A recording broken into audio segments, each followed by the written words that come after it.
Hello नमस्कार. श्री स्वामी समर्थ. कसे आहे? तर गुड नाईट झालेली आहे आणि थोडाफार वेळ मिळाला तर मी व्हिडिओ तयार करून ठेवलेला, मग तो शेअर करायला वेळ नाही मिळाला. तर अथक प्रयत्नानंतर व्हिडिओ काढला आहे. कारण ट्रायपॉड ठेवला की छोटं बाळ आहे, ते ट्रायपॉड ठेवतच नाही, इकडे तिकडे घेऊन नसतं, म्हणून ट्रायपॉड मिळत नाही ठेवायला. तर हिला एक्झामचं कार्यानुभवाची काहीतरी प्रोजेक्ट करायचं होतं. तर त्यांना आवडतं चित्र 2 काढायला सांगितले ड्रॉईंग पेपरवर. तिने वेगळंच काहीतरी करून ठेवलं म्हणून थोडीशी हेल्प केली. तर परत बाळाची लुडबुड आहे बघा, त्यात दिसते. मग ते बाळाला समजवा, हे घेऊ नको, ते देऊ नको, आणि तिची किरकिर की त्याला देऊ नको, हे करू नको, म्हणून ती त्या बाळाभोवती फिरते. कारण ती आपल्या वस्तू काही देत नाही आणि तो काही तिच्या वस्तू घेतल्याशिवाय काही राहत नाही.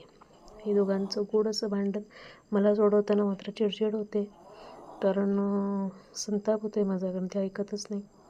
तर बघा, मग दूध आणलेलं बाळासाठी, ते गरम करून घेतलं आणि आज अचानक ठरलं की व्हेज पुलाव करूया. आमटी करायची होती, पण मिस्टर म्हणाले जेवायला येणार नाही, तर म्हटलं आता हिरव्या वाटाण्याचा पुलावच केला आहे. तर आला टोमॅटो, कांदा, मिरची घातली नाही, कारण स्किप केली बाळासाठी, नाहीतर तो खात नाही पुलाव. तर ते स्किप करून मी लवंग मिरी घालून सगळे पुलाव केलेले आहे. तर व्हिडिओ आवडल्यास नक्की लाईक करा, सबस्क्राईब करा, शेअर करा. बाय.